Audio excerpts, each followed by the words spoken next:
Le cuento que está conmigo aquí en el estudio Arturo García Bello, socio líder de Energía y Recursos Naturales, para hablar justamente del costo de la gasolina que tanto ha dado de qué hablar en estas últimas semanas. ¿Cómo estás, Arturo? Bienvenido. Hola, Rodrigo. Muy bien, muchas gracias. Gracias por estar aquí.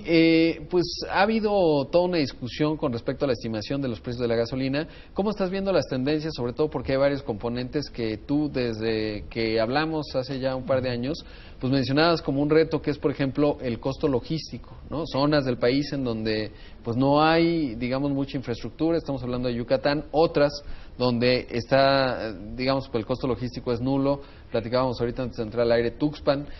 ¿Qué hay con respecto a estas perspectivas? Mira, yo te diría un poco para nuestro auditorio, como beneficio, Pemex como monopolio venía cobrando un solo precio. Entonces, este precio, quizás si la gasolina venía importada de Tuxpan, tú pagas el mismo precio en Tuxpan al cargar la gasolina en tu auto que alguien que del otro lado de la frontera, que en Tijuana, por ejemplo, o que llevaras a Yucatán, la gasolina pagaba el mismo precio. Entonces, algunos consumidores subsidiaban. Entonces, lo que se dijo, oye, tenemos que hacer una apertura y la reforma energética como en cualquier país del mundo y llevar las prácticas internacionales de acuerdo a los costos reales. Y estos costos incluyen el costo de la molécula, la transportación y los impuestos, ¿no? Que es el IEPS y el impuesto al valor agregado. Entonces, la Comisión Reguladora de Energía estableció un plan de transición.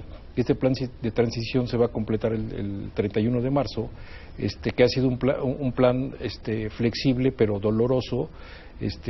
El gobierno federal tuvo que tomar una decisión también salomónica, con un costo político incluyente, pero sin embargo no podías postergar esta decisión, y creo que es una decisión muy acertada por parte del gobierno federal. Entonces, ¿qué es lo que el ecosistema necesita? Número uno, o sea, si vemos un poco el tema de almacenes, hay muchos lugares geográficos donde tienes horas de almacén o tienes 2 o 3 días o un día de gasolina.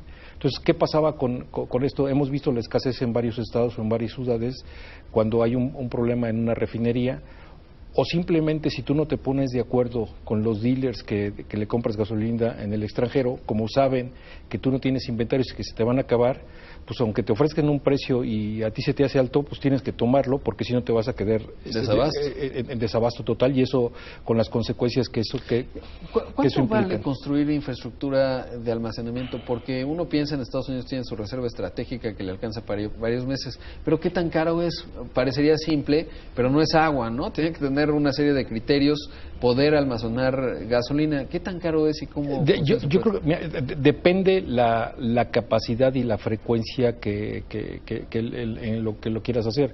Podrías hacer en México se llaman las TARS, las famosas TARS son las terminales de almacenamiento. Hay proyectos que pueden ir desde $10 millones hasta 100, 200, 300, 400, 500 millones de dólares. Aquí lo que tienes que hacer son estudios y hacer proyecciones de volumen, de volúmenes y tendencias, tomando en consideración la demografía, el PIB de cada estado, dónde está habiendo mayor actividad económica, dónde se está restringiendo, para hacer una proyección, porque estas inversiones son inversiones que de 15, 20 o 30 años las vas a recuperar. Ahora, ¿estas inversiones quién las hace? Es decir, ¿las puede hacer un jugador independiente o está en el interés, digamos, porque ahí es en donde tiene sentido de negocios, que la hagan las operadoras de estaciones de gasolina? Porque estamos viendo que está llegando BP, pero ya hay los dueños del 7-Eleven, Oxxo Comercial, etcétera.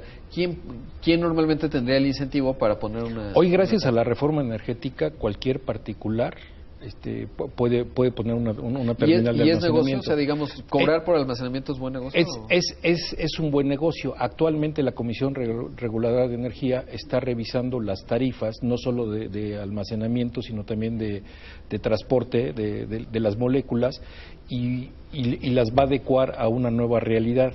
Y creo que este estudio y que va a proponer la Comisión Reguladora de Energía al mercado le va a dar mucho más certidumbre al inversionista y va a atraer capitales a México. Que hay otro aspecto muy importante que tú destacas, Arturo, que es el tema del ordeñamiento de los ductos, ¿no? ¿Quién paga? porque lo planteabas muy bien, lo paga el dueño de la molécula, lo paga el dueño del ducto. ¿Quién lo paga? El que lo compra, ¿quién paga eso? Hoy en día las pérdidas las está sufriendo Pemex directamente. ¿Por qué? Porque es quien importa la gasolina y quien es dueño de los ductos, ¿no? Pero como tú sabes, hoy hay licitaciones de temporada abierta de los ductos, y entonces parte de la ecuación o parte de la inquietud de los inversionistas, por otro lado de Pemex, y por otro lado del dueño de la molécula y del que simplemente es el dealer, el famoso dealer, es: oye, ¿qué pasa si el combustible que yo llevo se lo roban? O sea, roban un porcentaje importante. ¿Esa pérdida quién la absorbe? ¿El dueño de la infraestructura, que es Pemex, o quien tiene el derecho de la temporada abierta, o el dueño de la molécula, o el dealer que me está vendiendo? El dealer gana aproximadamente entre 8 y 10%, entonces no veríamos cómo lo puede pagar. El transportista, pues tampoco. Y creo que parte de las soluciones que podrían ser es que Pemex hiciera las inversiones y los esfuerzos logísticos requeridos para reducir este robo y llevarlo a un benchmark donde en otros países ocurren robos y que en verdad son menores, y cuando tú ya estés en un piso donde estás al ritmo de otros países, por ejemplo en Estados Unidos prácticamente no hay robos, pero vamos a suponer que en algunos países donde sí hay robos o que puede ser comparable, cuando tú llegas a esos estándares se tendría que revisar nuevamente la regulación.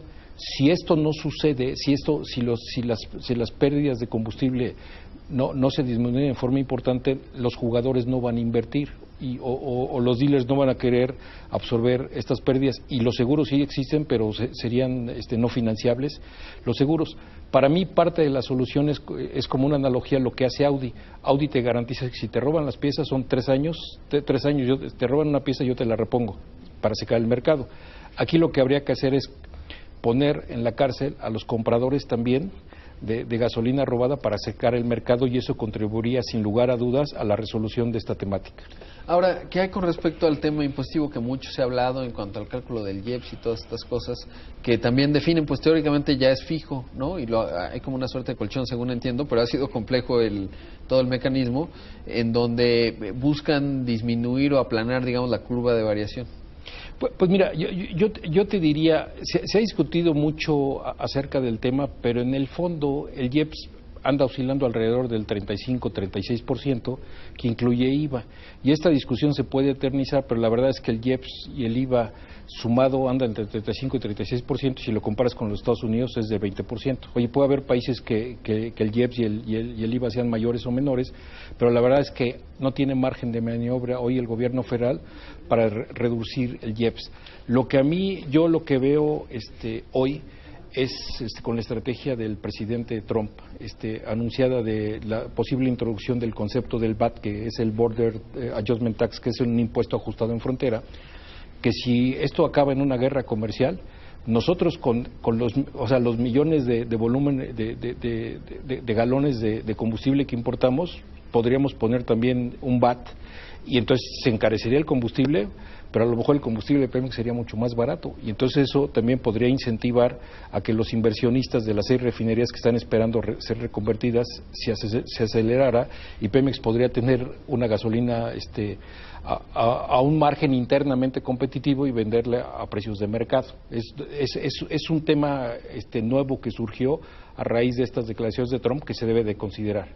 Sí, porque además lo platicamos en otro espacio en radio, pero hay muchas consideraciones en ese caso, ¿no? Si se detona una guerra proteccionista, pues México tendrá que escoger en qué sí y en qué no, pero sobre todo, pues tenemos mucha dependencia, ya no digas energética, del gas LP, por ejemplo, y las diferencias que pueda haber, que opten por venderlo con mayor utilidad en otras latitudes del planeta, y pues en tema alimentario, ¿no? Que también sería muy importante. Es correcto, porque si Trump finalmente se estima que en el año fiscal 2018 reduzca el impuesto sobre la renta al 20%, ya dijo que el 15% no, sino el 20%, ese diferencial puede ayudar a la financiación de plantas regasificadoras para mandar ese gas natural como LP a Japón y ganar el 200%.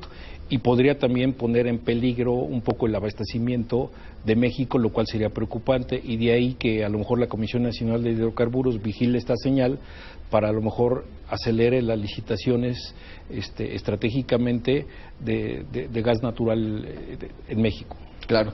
Pues Arturo, como siempre, un gusto platicar contigo. Gracias por estar aquí en el estudio. Gracias, Rodrigo. Un saludo al auditorio.